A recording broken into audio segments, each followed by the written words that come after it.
નમસ્કાર દર્શક મિત્રો, સ્પાર્ક ટુડે ન્યૂઝમાં આપનું સ્વાગત છે। વડોદરામાં સમી સાંજ બાદ જે વરસાદ વરસ્યો છે, અત્યારે વરસાદ રોકાઈ ગયો છે। વરસાદ રોકાયા બાદના દ્રશ્યો હું તમને બતાવવા માંગીશ।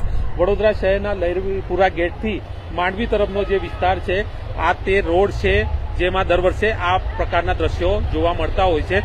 વરસાદ રોકાઈ ગયો છે, પરંતુ હજુ પણ પાણી અહીંયા યથાવત જોવા મળી રહ્યું છે। સાથે સાથે ભૂલકાઓ આ વરસાદનો આનંદ માણી રહ્યા છે, તો કેટલીક જે ટુ વ્હીલર જે ગાડી પાણીમાં લઈને જતા હોય છે, તેઓને પણ ક્યાંક ને ક્યાંક હાલાકીનો સામનો કરવો પડે તેવા દ્રશ્યો જોવા મળતા હોય છે। આ વિસ્તાર એવો છે કે દર વર્ષે અહીંયા પાણી ભરાતા હોય છે અને અત્યારે જે વરસાદ વડોદરા શહેરમાં વરસ્યો છે, તેના જ કારણે ફરી એકવાર અહીંયા પાણી ભરાવાની જે સમસ્યા છે તે સામે આવી છે અને વરસાદ જો વધુ વરસે તો આનાથી પણ વધુ પાણી અહીંયા ભરાતું હોય છે। અત્યારે જે પાણી ભરાયું છે, વરસાદ વરસ્યા બાદ અત્યારે વરસાદ થંભી ગયો છે, પરંતુ વરસાદ રોકાયા બાદ પણ હજી અહીંયા પાણી જોવા મળી રહ્યા છે। તો ભૂલકાઓને વરસાદનો આનંદ માણતા પણ અહીંયા જોઈ શકાય છે। વડોદરા શહેરમાં જે રીતે અમુક વિસ્તાર છે, એ વિસ્તારમાં જે પાણી ભરાતા હોય છે એમાંનો જ આ એક વિસ્તાર એટલે લહેરીપુરાથી માંડવી તરફનો આ વિસ્તાર।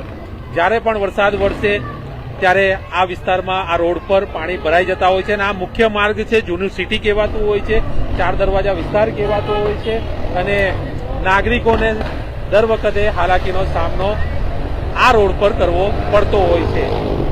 ગમે ત્યારે પણ વરસાદ વરસે તો આ વિસ્તાર, આ રોડ પર પાણી ભરાવાની જે સમસ્યા છે તે સામે આવતી હોય છે। વડોદરા શહેરમાં જે રીતે રેડ એલર્ટ આપવામાં આવ્યું હતું અને આ રેડ એલર્ટના કારણે જે રીતે અગાઉથી જ સંભાવના હતી કે વરસાદ વરસશે અને તે પ્રમાણેનો વરસાદ શરૂ થયો। ખાસ કરીને આજે સવારે ખૂબ જ ધોધમાર વરસાદ વરસ્યો, તે બાદ સાંજ પછી 4 વાગ્યા બાદ વરસાદ વરસવાની સંભાવના હતી, પરંતુ સમી સાંજે વરસાદ ધીમી ધારે શરૂ થયો અને ધીમી ધારે શરૂ થયા બાદ ધોમધાર વરસાદ ચાલુ થયો અને જે પ્રમાણે વડોદરા શહેરના અમુક વિસ્તારમાં પાણી ભરાતા હોય છે, તે વિસ્તારમાં પાણી ભરાવાના દ્રશ્યો ફરી સામે આવ્યા। ત્યારે ચોક્કસથી કહી શકાય કે વડોદરા જિલ્લા તંત્ર દ્વારા જે એલર્ટ આપવામાં આવ્યું હતું, હવામાન વિભાગ દ્વારા એલર્ટ આપવામાં આવ્યું હતું,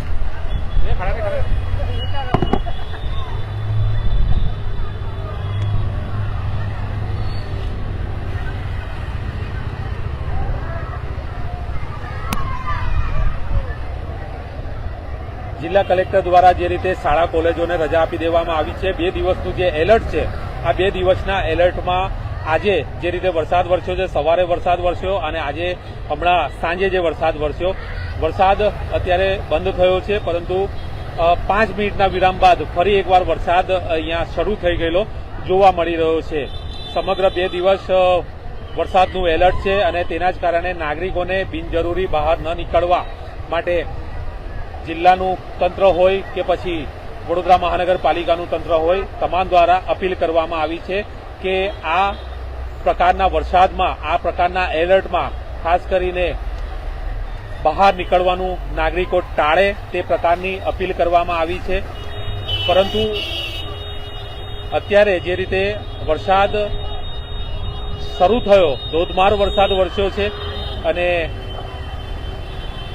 વડોદરાના અમુક માર્ગો પાણી થયેલા જોવા મળી રહ્યા છે। એમાંનો જ એક આ માર્ગ એટલે લહેરીપુરાથી માંડવી તરફનો આ માર્ગ છે, જ્યાં વર્ષોથી પાણી ભરાતા આવ્યા છે અને આજે પણ આ પાણી ભરેલા જોવા મળી રહ્યા છે। વડોદરા શહેરની વાત કરીએ તો વિશ્વામિત્રી નદીનું લેવલ અત્યારે ખૂબ જ ઓછું છે, એટલે વડોદરાવાસીઓએ પૂરની કોઈ ચિંતા નથી। પરંતુ ઉપરવાસમાં પણ જે આજવા સરોવરથી આપણું પાણી આવતું હોય છે વિશ્વામિત્રીમાં, ત્યાં પણ ઓછું પાણી છે, એટલે ત્યાં પણ કોઈ ચિંતા કે ભયજનક સ્થિતિ નથી. ત્યારે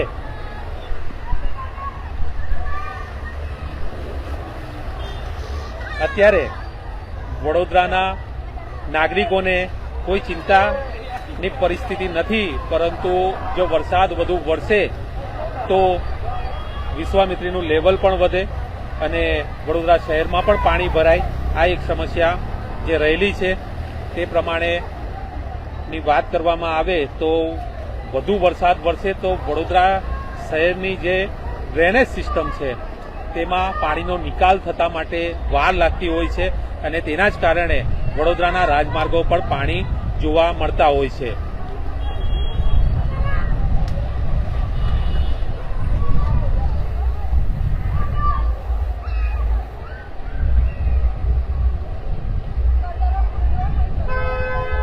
આવતીકાલે પણ જિલ્લા પ્રશાસન દ્વારા જે રીતે વડોદરા શહેર જિલ્લાની શાળા કોલેજોમાં રજા જાહેર કરી દેવામાં આવી છે, નાના બાળકોને, વાલીઓને કોઈ પણ જાતની તકલીફ ન પડે તેનું ખાસ ધ્યાન રાખી અને જે રજા જાહેર કરવામાં આવી છે ત્યારે આવતીકાલે પણ વરસાદની સંભાવના છે અને ખૂબ જ અતિ ભારે વરસાદની આગાહી જે રીતે કરવામાં આવી છે તે રીતે આવતીકાલે પણ વડોદરા શહેરના માથે એલર્ટ છે.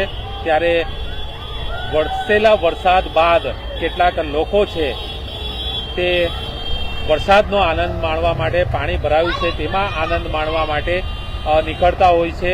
માંડવી વિસ્તારમાં એવા જ કેટલાક લોકો નીકળી રહ્યા છે. કેટલાક ટુ વ્હીલર ચાલકો પણ અહીંયાથી નીકળી રહ્યા છે, તો કેટલાક ટુ વ્હીલર બંધ થવાના બનાવો પણ બનતા હોય છે.